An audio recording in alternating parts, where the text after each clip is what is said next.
Hello everybody, this is Toys R Us, and for this Legacy United quick core class figure review, we're going to be looking at the Infenac universe. This is Geocron. So we're going to have a look at him in both modes, help you decide how you want to display him, as well as having a look at his bonus mode as a weapon to be held by one of the other figures released in the same toy line, or indeed any other.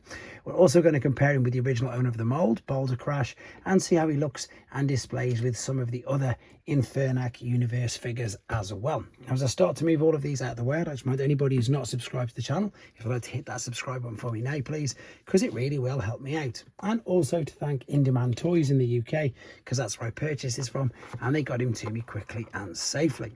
So he comes packaged in his robot mode. Because of that, we've got the artwork there of the alternate mode, which you can see. We've then got the Legacy United logo there and there, the Legacy United poster on this side, some artwork of him in his alternate mode on the side, and indeed you can see on the back that it says he takes 10 steps to transform, but I'm sure that you've already seen that there's a separately uploaded transformation tutorial video as well.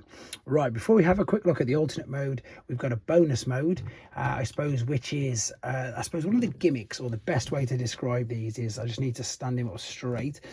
These all had a gimmick, a bit like the Junkians, and the fact that they came to pieces and they could be used to power up certain figures. Well, the core class ones don't really come to pieces, but they could be used as a weapon, and it's something as simple as flipping this forward. You've already got that part there, so you've now got, I perhaps should have picked a better figure, to be fair, but I thought the color scheme would go really well.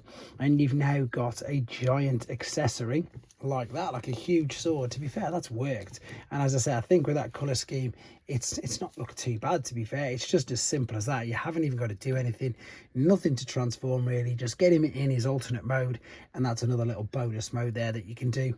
And again, it'll be fun for kids to be playing around with as well. Right, let's move him out of the way for now. Let's have a look at the alternate mode. So it does work, you know, as I say, it's like a three-wheel bike. Obviously it's sort of supposed to be like a rocky design, hence all of the detail around on the side. All the wheels are individually pinned, which is great.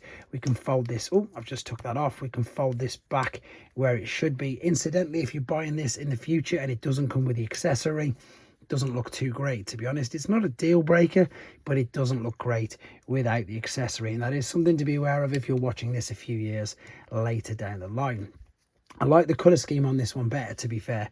I thought Boulder Crash looked good, but I think the colour scheme for this looks just that little bit better. There's something about the Decepticon purple, I'm going to call it that, that just really stands out on this particular figure. Now, I don't think, I've just said that, I don't know if you can do like a Junkion thing and have them riding each other, but I'm going to try.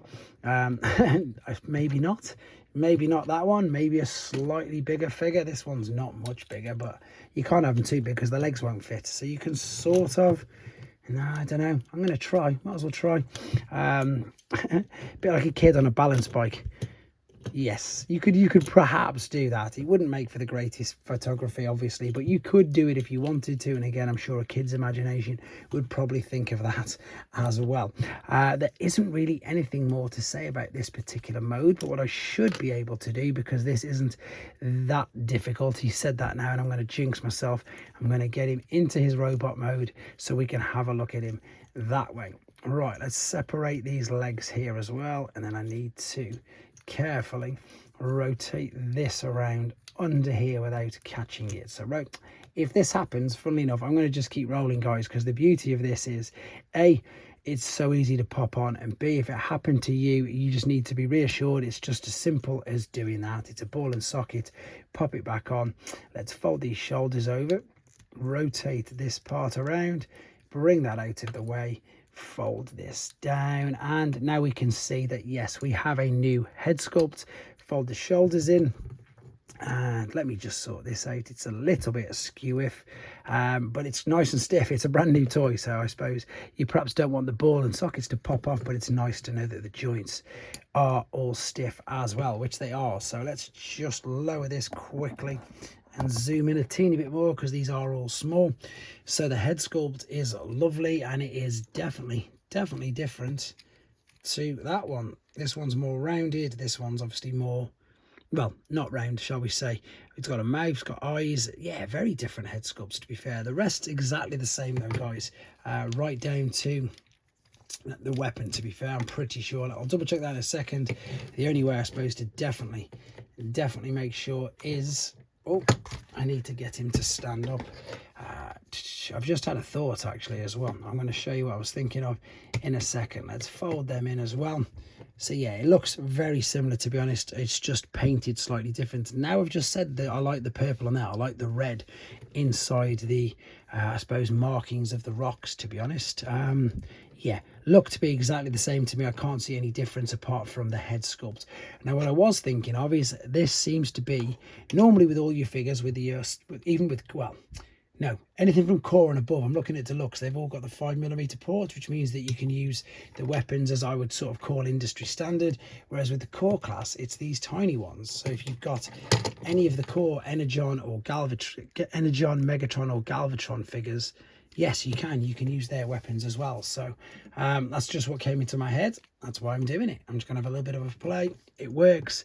You can do that, which is great. You can have a right or mix mash and play around with them, which is brilliant. But of course you can then use the main weapon that he comes with as exactly that. It's a huge sort of saber sword. It's crazy, to be honest. You can have it that way, or you can also of course bring it up and then wield it around, I suppose, like a jousting thing.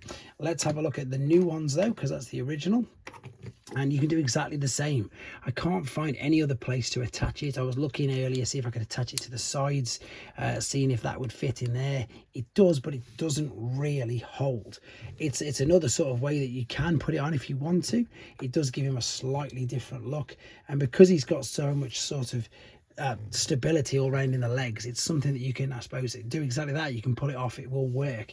It's a shame that you couldn't go that way and it would be like, you know, a shoulder sort of attachment, but the main purpose of it, let's be honest, is to be held in the hand like so, and maybe not that way, this way, like a sword, which it can work and it does still balance, which I suppose is the most important thing. All right, let me get rid of all of these other figures' weapons. There's not much more to say about it apart from the articulation. I forgot to do that. The head will spin around, look up and down as well. Shoulders are ball and sockets, so they'll go all the way around. There's a bicep swivel and flexion. There's no shoulder there's no shoulder swivel.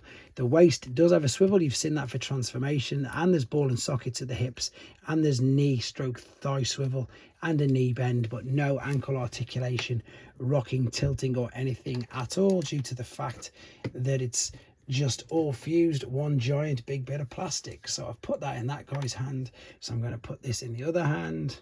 I like to do this. I like to keep them sort of different. So I've got one pointing down in the one hand, one pointing up in the other hand.